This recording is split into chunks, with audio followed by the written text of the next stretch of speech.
Kami mau selalu bersyukur kepadamu ya Aba, ya Bapa. Sebab Engkau Tuhan Allah kami yang maha baik. Kasih setiamu tak pernah berubah dahulu, sekarang, sampai selama-lamanya. Kami mengaku dengan mulut lidah kami bahwa hari ini kami ada, itu semata-mata karena kebaikan dan kemurahan-Mu. Terima kasih Bapa. Mari kita berdoa bersama-sama. Ulangi seperti apa yang saya ucapkan. Bapa kami yang ada di dalam surga, dikuduskanlah namamu, datanglah kerajaanmu, jadilah kehendak-Mu di bumi ini seperti di dalam surga. Bapa yang baik, berikanlah kami pada hari ini rezeki yang menjadi bagian kami secukupnya, cukup untuk memberikan pinjaman kepada banyak bangsa, sedangkan kami sendiri tidak punya pinjaman. Cukup untuk menjadi saksi Tuhan, mulai dari Yerusalem, Yudea, Samaria, sampai ke ujung-ujung bumi. Cukup untuk menjadikan semua bangsa murid Kristus dan membaptis mereka dalam nama Yesus. Terima kasih Bapa untuk rezeki yang secukupnya, dan ampunilah dosa-dosa kami, ampunilah kesalahan kami, seperti kami pun mengampuni orang-orang yang bersalah kepada kami. Dan janganlah masukkan kami ini ke dalam pencobaan, tetapi bebaskanlah kami dari segala yang jahat. Sebab Engkaulah yang empunya kerajaan, kuasa, dan kemuliaan sampai selama-lamanya. Dalam nama Tuhan Yesus, kami sudah berdoa. Haleluya, haleluya. Mari Bapak Ibu sekalian, sekarang kita bersama-sama secara serempak dan serentak kita akan menggemakan Mazmur 91 dengan suara yang keras, dengan suara yang lantang dari tempat kita masing-masing. Alkitab berkata, mati dan hidup dikuasai oleh lidah. Siapa suka menggemakannya akan memakan buahnya. 2, 3. Mazmur 91. Orang yang duduk dalam lindungan yang maha tinggi dan bermalam dalam naungan yang maha kuasa akan berkata kepada Tuhan, tempat perlindunganku dan kubu pertahananku, Allahku yang kupercayai. Sungguh Tuhanlah yang akan melepaskan aku dari jerat penangkap burung dan dari penyakit sampar yang busuk. Dengan kepaknya Tuhan akan menudungi aku, di bawah sayapnya aku akan berlindung. Kesetiaan Tuhan ialah perisai dan pagar tembok. Amin, amin, amin. Terjadi di dalam nama Tuhan Yesus. Aku tak usah takut terhadap kedahsyatan malam, terhadap panah yang terbang di waktu siang, terhadap penyakit sampar yang berjalan di dalam gelap, terhadap penyakit menular yang mengamuk di waktu petang. Walau 1.000 orang rebah di sisiku dan 10.000 di sebelah kananku, tetapi itu tidak akan menimpa aku. Aku hanya menontonnya dengan mataku sendiri dan melihat pembalasan terhadap orang-orang fasik. Sebab Tuhan ialah tempat perlindunganku Yang Maha Tinggi telah kubuat tempat perteduhanku. Amin, amin, amin. Terjadi di dalam nama Tuhan Yesus. Malapetaka tidak akan menimpa aku, dan tulah tidak akan mendekat kepada kemahku. Sebab malaikat-malaikat Tuhan akan diperintahkan oleh Tuhan kepadaku untuk menjaga aku di segala jalanku. Para malaikat Tuhan akan menatang aku di atas tangannya, supaya kakiku jangan terantuk kepada batu. Singa dan ular tedung akan aku langkai. Aku akan menginjak anak singa dan ular naga. Amin, amin, amin. Terjadi di dalam nama Tuhan Yesus. Sungguh hatiku melekat kepada Tuhan, maka Tuhan akan meluputkan aku, Tuhan akan membentengi aku, sebab aku mengenal nama Tuhan. Bila aku berseru kepada Tuhan, Tuhan akan menjawab. Tuhan akan menyertai aku dalam kesesakan. Tuhan akan meluputkan aku dan memuliakan aku.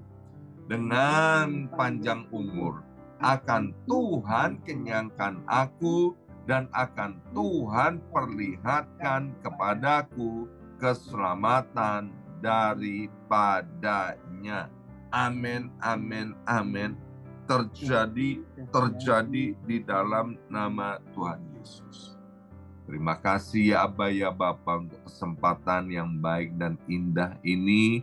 Kami masih mendapatkan kesempatan yang luar biasa, yaitu mendengarkan sebagian daripada kebenaran firman Tuhan. Allah Roh Kudus anugerah setiap kami dengan pewahyuan daripada sorga. Dalam nama Yesus, yang siap mendengarkan dan diberkati oleh firman Tuhan, angkat jempolnya ke depan, katakan amin 3 kali. Amin, amin, amin. Salam kebangkitan, salam penuaian. Semangat pagi semuanya, semangat pagi. Apa kabarnya Bapak Ibu semuanya? Ya, senang sekali hari ini Kamis 19 September 2024 boleh bersama-sama kembali dengan Bapak Ibu semuanya ya.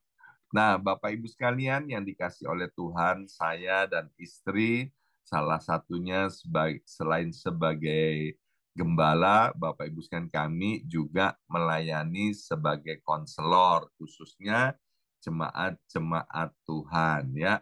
Nah, ada beberapa hal yang dialami oleh jemaat Tuhan, yaitu khususnya tentang pergaulan. Baik pergaulan anak-anaknya maupun pergaulan pasangan hidupnya. Ada istri yang bilang, aduh suamiku kok kumpulannya seperti ini.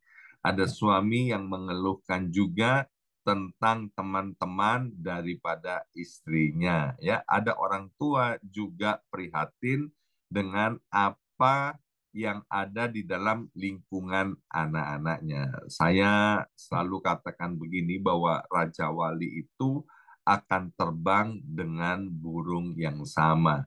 Bahkan ada satu quote dalam bahasa Inggris dikatakan, show me your friend and I will show you who you are. Beritahu kepadaku siapa teman-temanmu, maka aku akan memberitahukan siapa dirimu. Nah, kepada orang-orang yang mengeluh itu, saya kemudian berikan satu ayat emas, di mana ayat emas ini benar-benar luar biasa, Bapak Ibu sekalian. Karena ayat emas yang sebentar kita akan baca, itu juga menjadi bahan doa dari keluarga kami. Nah, Alkitab mengajarkan kita kalau kita berdoa, biarlah apa yang kita doakan itu sesuai dengan kehendak Tuhan atau sesuai dengan firman Tuhan. Nah, inilah ayat emas itu Bapak Ibu sekalian ya. Saya harap Bapak Ibu sekalian memperhatikannya dengan sungguh-sungguh dan ini bisa dipraktekkan dalam kehidupan kita sehari-hari. Yesaya 49 ayat 17. Yesaya 49 ayat 17. Orang-orang yang membangun engkau datang bersegera. Tetapi orang-orang yang merombak dan merusak engkau meninggalkan engkau. Ya, misalnya kata engkau bisa diganti dengan nama kita masing-masing. Atau nama engkau bisa kita ganti dengan nama pasangan hidup kita. Atau kata engkau bisa kita ganti dengan nama anak-anak kita. Atau kata engkau kita bisa ganti dengan nama orang tua kita. Ya, misalnya saya berdoa untuk istri saya akan bilang begini, orang-orang yang membangun Ibu Yongki datang bersegera, tetapi orang-orang yang merombak dan merusak Ibu Yongki meninggalkan Ibu Yongki. Atau kita pakai untuk nama anak kita masing-masing. Saya punya anak namanya Henok Wiranegara dan Kesia Wiranegara. Ya, kalau itu dipakai doa untuk anak-anak saya, maka saya berdoa Tuhan, biarlah orang-orang yang membangun Henok dan Kesia datang bersegera, tapi orang-orang yang merombak dan merusak Henok dan Kesia meninggalkan Henok dan Kesia.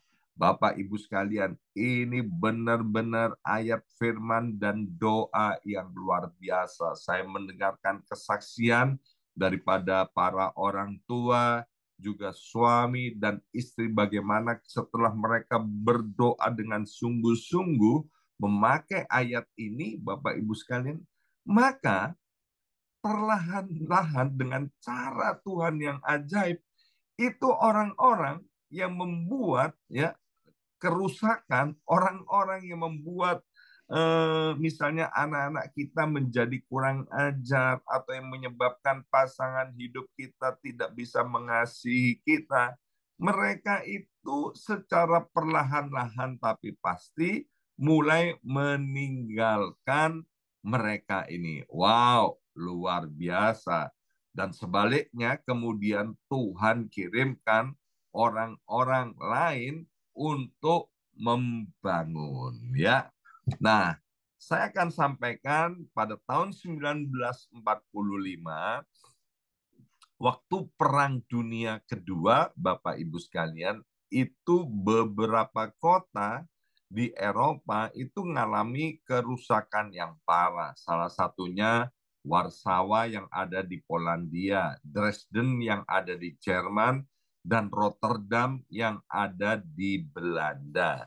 Maka itu kalau hari ini saya melihat yang namanya perang di satu negara ya, misalnya antara Ukraina dan Rusia ya, saya selalu bilang sama istri saya, lihat coba ini, uang berapa triliun US dollar dihabiskan untuk perang dan untuk menghancurkan infrastruktur, untuk menghancurkan bangunan, untuk menghancurkan semua yang bisa dihancurkan.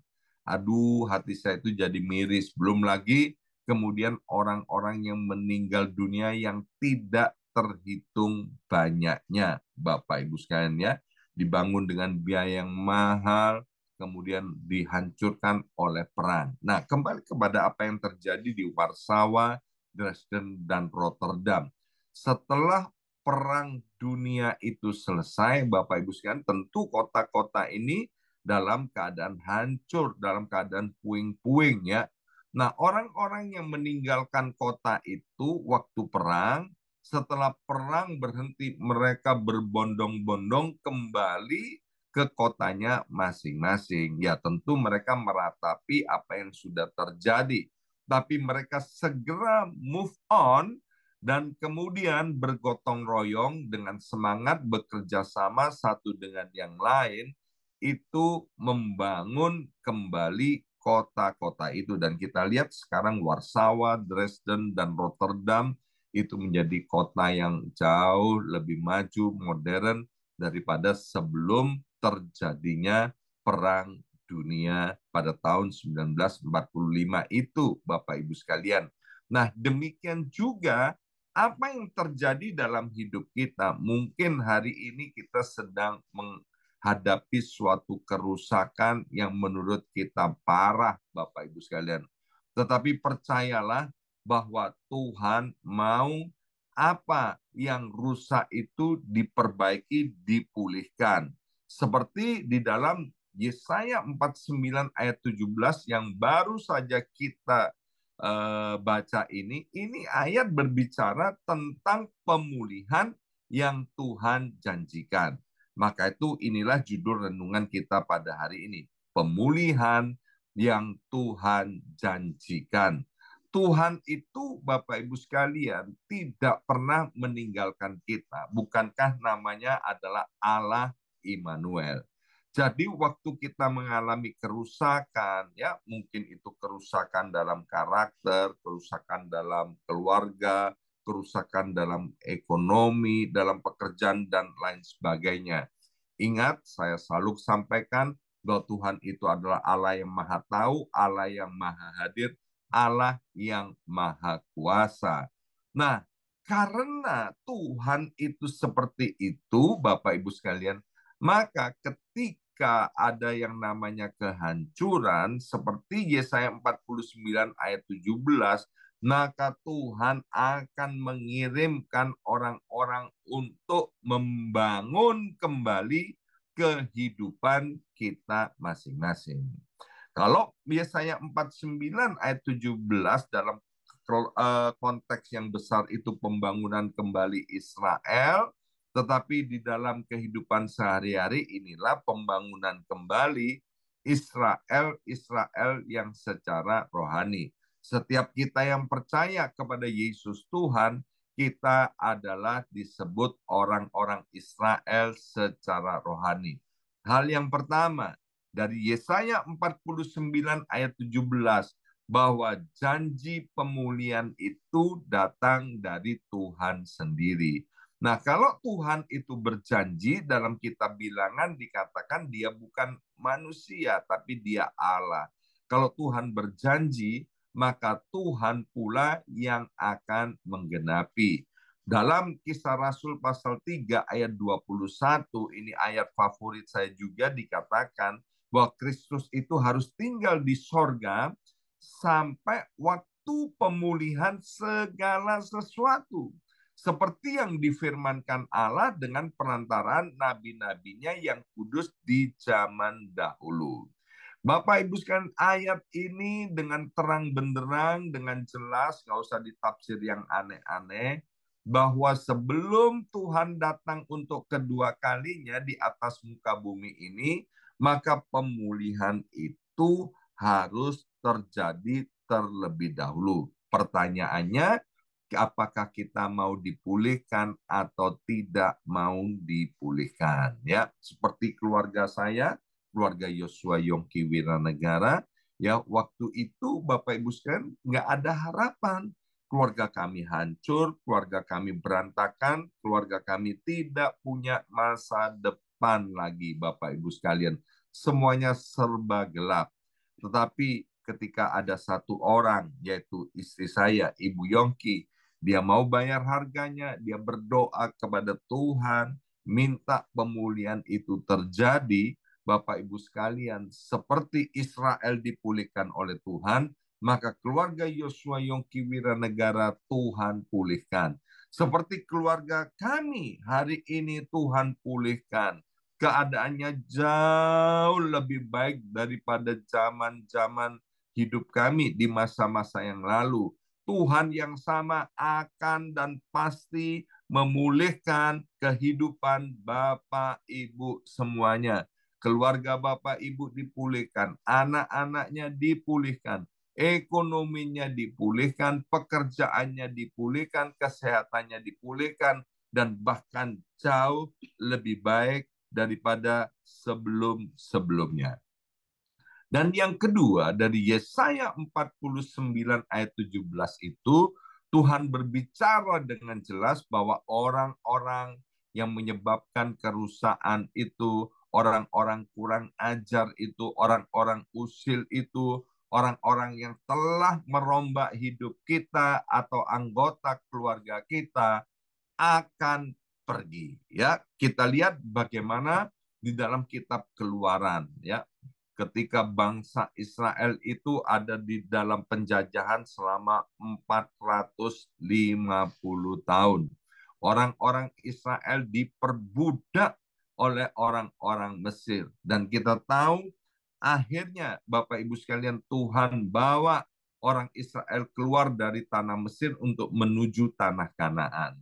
Dan di tengah-tengah laut yang terbelah itu, Laut Merah itu, Bapak Ibu sekalian, maka Fir'aun dengan tentaranya, dengan penduduknya yang mengejar orang-orang Israel itu, orang-orang yang sudah merusak dan membuat orang-orang Israel itu hidupnya dalam penderitaan, dikubur hidup-hidup oleh Tuhan sendiri di Laut Merah yang terbelah.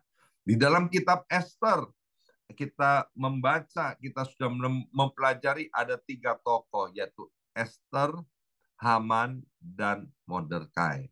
Haman, dia bermaksud untuk menghancurkan dan membinasakan semua orang-orang Israel, orang-orang Yahudi, Bapak Ibu sekalian, ya. Bahkan dia sudah menyiapkan tiang gantungan untuk menggantung yang namanya Mordekai, ya. Haman jahat banget. Dia berusaha untuk menghancurkan Bapak Ibu sekalian. Tetapi kita lihat bagaimana pembalikan keadaan itu terjadi.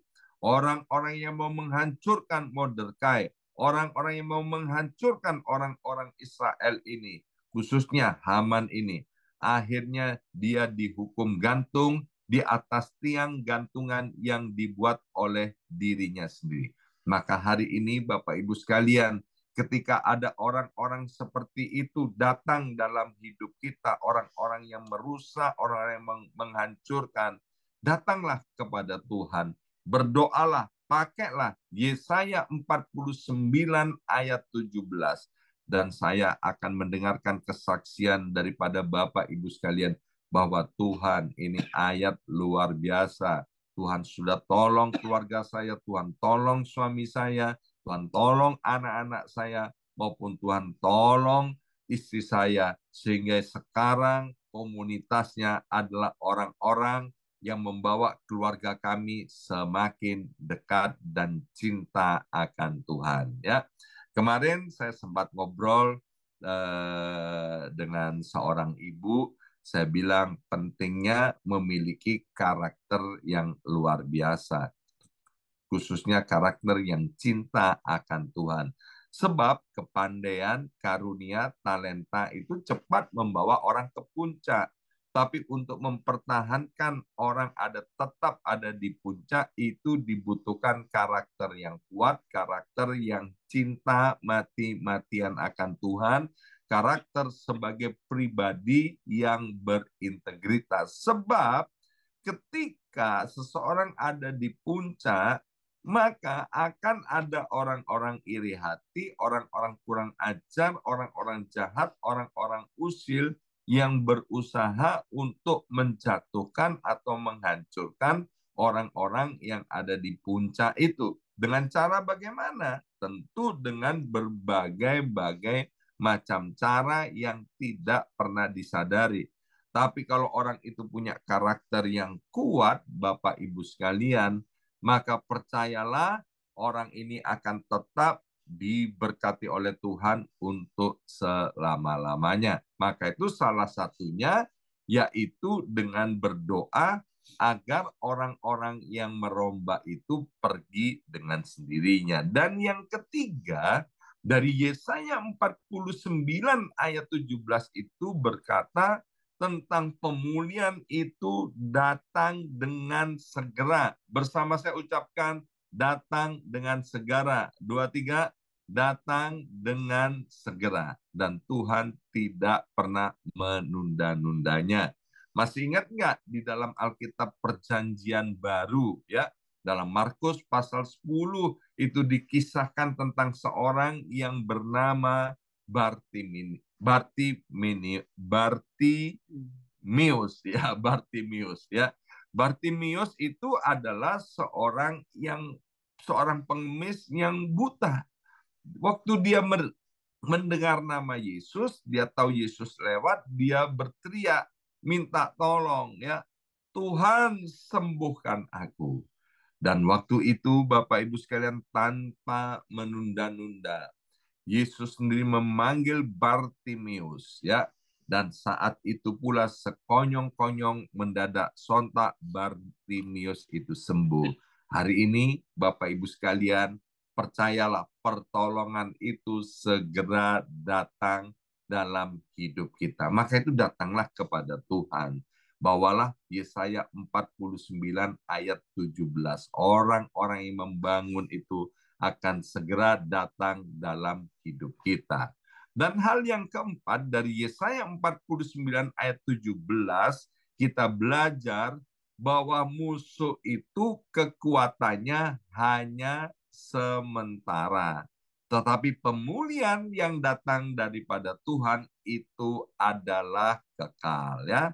Seperti hari ini itu waktu pemulihan, ya, itu sudah berjalan 20 tahun dalam hidup keluarga kami. Makin lama makin baik. Seperti kata kitab Amsal, jalan hidup orang benar itu seperti cahaya fajar pada pagi hari yang akan semakin terang hingga rembang tengah hari. Bapak Ibu sekalian, musuh itu memang kelihatannya besar, kelihatannya tidak terkalahkan, tapi ternyata musuh itu cuman sementara. Daud menghadapi Goliat, Goliat kayak-kayaknya nggak bisa mati, Bapak Ibu sekalian. Tetapi ketika Tuhan turun tangan, Tuhan campur tangan melalui seorang yang bernama Daud, maka musuh yang besar itu pun dikalahkan. Yosua dan Kaleb menghadapi orang-orang raksasa yang ada di Kanaan. Dengan pertolongan Tuhan, maka para raksasa itu dikalahkan, ditelan habis, ya. Demikian juga Bapak Ibu sekalian, jangan pernah takut dengan orang-orang kurang ajar, orang-orang yang merusak, orang-orang yang merombak hidup kita maupun anggota keluarga kita ketika kita datang kepada Tuhan, berteriak minta tolong kepada Tuhan, pertolongan itu akan segera datang dan musuh itu disingkirkan dan Tuhan akan pulihkan kita.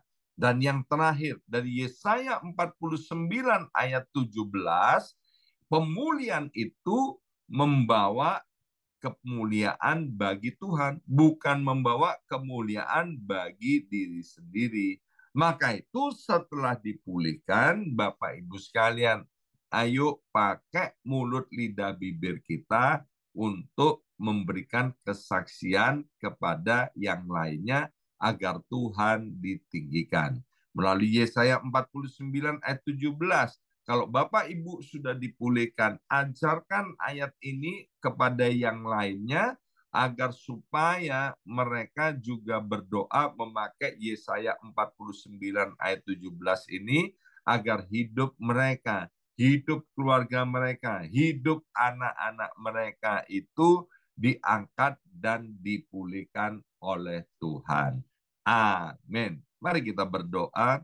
Matrekan ya Aba ya Bapa, Yesaya 49 ayat 17. Dan kami mau berdoa sekali lagi, biarlah orang-orang yang membangun semua jemaat Tuhan ini datang bersegera. Tetapi orang-orang yang merombak dan merusak jemaat Tuhan ini, anak-anak-Mu ini yang Tuhan sudah pilih, meninggalkan mereka dengan sendirinya, meskipun tidak ada yang mengusirnya. Terima kasih Bapa, dalam nama Yesus kami sudah berdoa. Haleluya, haleluya, amin.